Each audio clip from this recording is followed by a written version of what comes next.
नमस्कार दोस्तों, मैं हूं अनिल। आपका स्वागत है हमारे YouTube चैनल गुरुजी स्टडी अड्डा में। आज हम बीएड प्रथम और सेकंड सेमेस्टर में तृतीय प्रश्न पत्र सामाजिक विज्ञान सोशल साइंस पेडागॉजी फर्स्ट में अति लघु उत्तरीय प्रश्न very short answer type question के बारे में अध्ययन करेंगे। चलिए दोस्तों, हम शुरू करते हैं। आपके सामने है पहला प्रश्न, प्रोजेक्ट विधि योजना विधि क्या है? उत्तर है प्रोजेक्ट या परियोजना विधि का दार्शनिक आधार प्रयोजनवाद या व्यवहारवाद है। स्टीवेंसन के अनुसार प्रोजेक्ट एक समस्या मूलक कार्य है जो स्वाभाविक स्थिति में पूरा किया जाता है।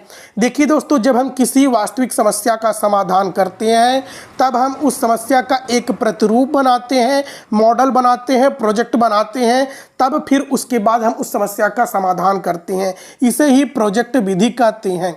अगला प्रश्न है आपके सामने, प्रविधियां और विधियों में अंतर बताइए। उत्तर है प्रविधियां। प्रविधि आदतों तथा कुशलताओं के विकास के परीक्षण हेतु उपयोगी है। जो प्रविधि है यह आदतों तथा कुशलताओं के विकास के लिए उपयोगी है। दूसरा पॉइंट है परीक्षा अवधि में प्रायः कई तरह की परीक्षाएं शामिल की जाती हैं। विधि में देखिए दोस्तों, पहला है विधि का अर्थ पाठ्य वस्तु तथा उसके प्रस्तुतिकरण के रूप से होता है। दूसरा पॉइंट है विधि में विधि शिक्षण का वृहत उपागम होती है। अगला प्रश्न है आपके सामने, व्याख्यान या भाषण विधि क्या है? उत्तर है इस विधि में केंद्र बिंदु अध्यापक होता है। अध्यापक विषय सामग्री को विद्यार्थी के समक्ष भाषण के माध्यम से रखता है। विद्यार्थी इसके सामने बैठकर सुनते हैं। इस विधि में अध्यापक विषय सामग्री को पहले घर पर तैयार करता है और उसे ज्यों का त्यों कक्षा में जाकर उड़ेल देता है। देखिए दोस्तों, व्याख्यान विधि या भाषण विधि क्या है? उच्च लेवल के छात्रों को जब शिक्षा दी जाती है तो व्याख्यान विधि और भाषण विधि का उपयोग किया जाता है। इसमें जो शिक्षक होता है अपने घर पर पहले पाठ्य योजना तैयार करता है। पाठ्य योजना जो तो तैयार करता है उसमें व्याख्यान कौशल का तैयार करता है और उसे कक्षा में ज्यों का त्यों जाकर वह उसे व्याख्या देता है, बोलता है, उसके बारे में वह कहता है। अगला प्रश्न है आपके सामने, वाद विवाद विधि के सोपान बताइए। उत्तर है ये सोपान निम्नलिखित है। पहले समस्या की प्रस्तुति होगी। वाद विवाद में पहले समस्या की प्रस्तुति होगी, फिर उसके बाद दूसरा पॉइंट आ जाएगा समस्या तथा समाधान स्रोतों से अवगत कराना कि समस्या का समाधान कैसे होगा।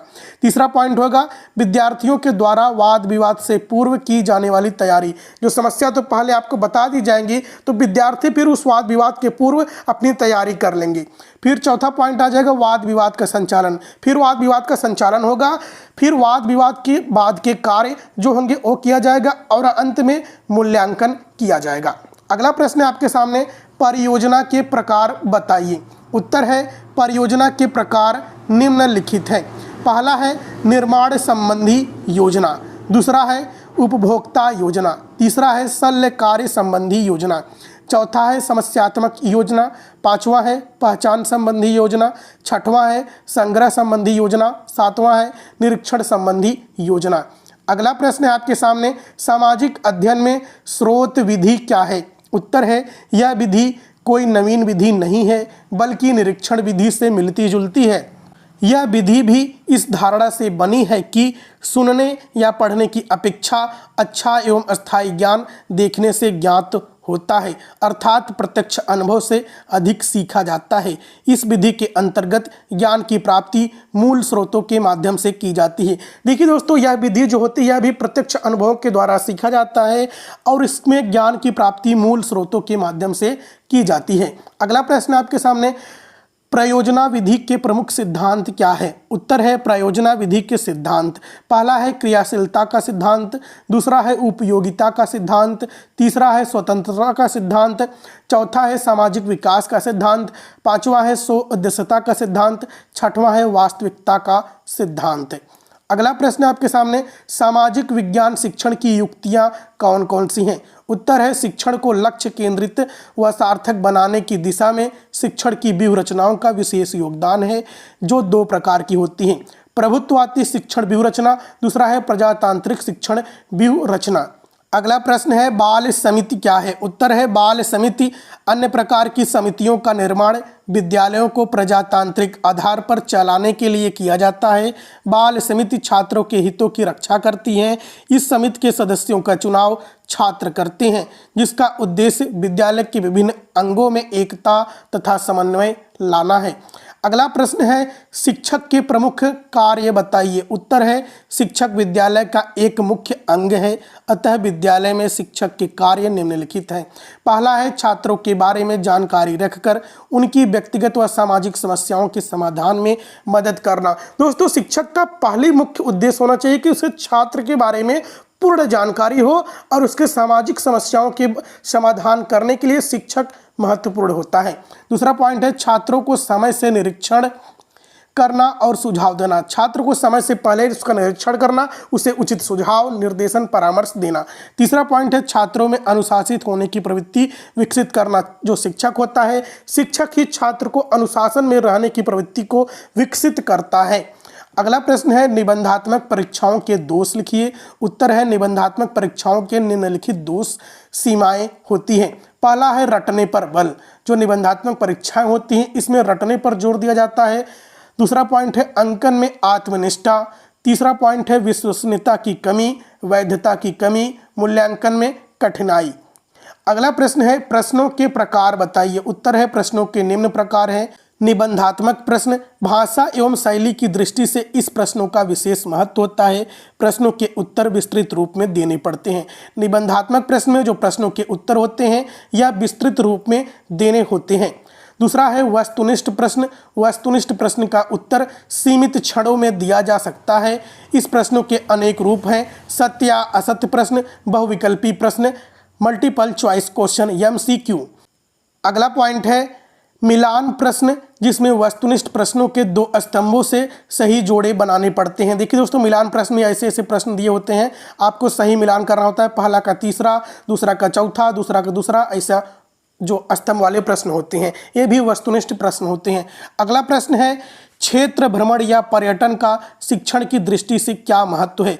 उत्तर है पर्यटन का शिक्षण की दृष्टि से भी एक महत्वपूर्ण स्थान है। इसके द्वारा छात्रों को स्वतः ज्ञान प्राप्त होता है, जिनको छात्र अच्छी प्रकार से समझ लेते हैं। इसलिए आधुनिक युग में विद्यालयों में भ्रमण व पर्यटन, विभिन्न यात्राएं आदि आयोजित की जाती हैं। दोस्तों देखिए, जो क्षेत्र भ्रमण होता है, पर्यटन विधि होती है, पर्यटन शिक्षण होता है, इसमें जो छात्र होते हैं वह प्रत्यक्ष जाकर समस्या को देखते हैं। जैसे कि कोई भी गया राजस्थान के किला को देखा, राणा प्रताप के किले को देखना है, तो जो छात्र होंगे यदि राजस्थान में जाकर राणा प्रताप के किले को देखकर प्रत्यक्ष अनुभव करेंगे तो उसका उनके मन में गहरा प्रभाव पड़ता है। जैसे कि दिल्ली के किले को अगर देखना हुआ, लाल किले को देखना हुआ, यदि छात्र भ्रमण विधि के माध्यम से वहाँ पर जाते हैं, किले को देखते हैं, उसके बारे में विस्तृत वर्णन करते हैं, तो यह क्षेत्र भ्रमण या पर्यटन विधि के पर्यटन शिक्षण के अंतर्गत आता है। अगला प्रश्न है आपके सामने, बुलेटिन बोर्ड क्या है। उत्तर है इसको हिंदी में विज्ञप्ति पट्ट भी कहते हैं। श्रव्य दृश्य साधनों के रूप में इस पट्ट का शैक्षिक महत्व बहुत अधिक है। दुर्भाग्यवश हमारे देश में ऐसे कम ही विद्यालय हैं जिसमें कक्षा विज्ञप्ति पट्ट उपलब्ध हो। अगला प्रश्न है आपके सामने, लिग्वाफोन। यह बहुत कुछ ग्रामोफोन के समान होता है। जो लिग्वाफोन होता है एकदम ग्रामोफोन के समान होता है। इसका प्रयोग विदेशी शब्दों का उच्चारण, विदेशी भाषा सीखने के लिए किया जाता है। दोस्तों, जो लिग्वाफोन होता है यह विदेशी भाषा सीखने के लिए इसका प्रयोग किया जाता है। व्याकरण और कविता पाठ के शिक्षण के लिए भी लिग्वाफोन का प्रयोग किया जाता है। दोस्तों, यह एकदम टेप रिकॉर्डर के जैसा होता है। इसमें आवाज़ को अच्छे से सुनते हैं। भाषा प्रयोगशाला में इसका प्रयोग होता है। अगला प्रश्न आपके सामने, फ्लैनेल बोर्ड। उत्तर है आधुनिक युग में फ्लैनेल बोर्ड का भी विशेष महत्व है। फ्लैनेल बोर्ड का उपयोग छोटी कक्षाओं में भाषा तथा अंक गणित एवं बड़ी कक्षाओं में इतिहास, भूगोल, नागरिक शास्त्र, अर्थशास्त्र तथा गणित एवं विज्ञान आदि विषयों के शिक्षण के लिए आसानी से किया जा सकता है फ्लैनेल बोर्ड का। अगला प्रश्न आपके सामने, पाठ्य सहगामी क्रियाएं क्या हैं। उत्तर है निर्धारित पाठ्यक्रम के अतिरिक्त अन्य विषय भी बालक के विभिन्न शक्तियों का विकास करते हैं। इस विषयों के अंतर्गत कुछ क्रियाएं ली जाती हैं जो उपयोगिता की दृष्टि से सह पाठ्यक्रम क्रियाएं कहलाती हैं। ये क्रियाएं बालक के दृष्टिकोण को स्वस्थ और विशाल बनाती हैं तथा सामाजिक व नैतिक गुणों का विकास करती हैं। अगला प्रश्न है विद्यालय परिषद क्या है? उत्तर है विद्यालय परिषद का सह पाठ्यक्रम क्रियाओं में महत्वपूर्ण स्थान है। प्रायः इस परिषद का आयोजन विद्यालय समय के प्रारंभ में किया जाता है।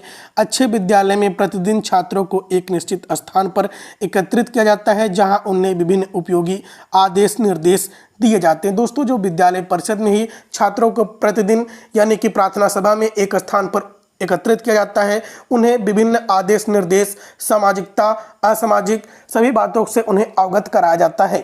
उनके नैतिक गुणों का विकास किया जाता है, उनके सामाजिक गुणों का विकास किया जाता है। अगला प्रश्न है शिक्षण युक्तियों का अर्थ बताइए। उत्तर है शिक्षण युक्तियाँ शाब्दिक व अशाब्दिक रूप में प्रयुक्त होने वाली ये प्रविधियां हैं जिनका प्रयोग शिक्षक शिक्षण को रुचिकर, प्रभावशाली, उद्देश्यपूर्ण बनाने एवं छात्र व शिक्षकों के मध्य होने वाली अंतःक्रिया को प्रभावयुक्त बनाने के लिए करता है। दोस्तों, शिक्षण युक्तियों का प्रयोग शिक्षक करता है और यह पाठ्यक्रम को रुचिकर बनाने के लिए करता है।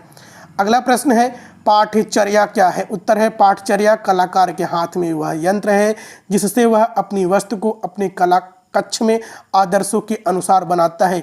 कनिंघम महोदय ने पाठचर्या के उद्देश्यों की प्राप्ति के साधन के रूप में स्वीकार किया है।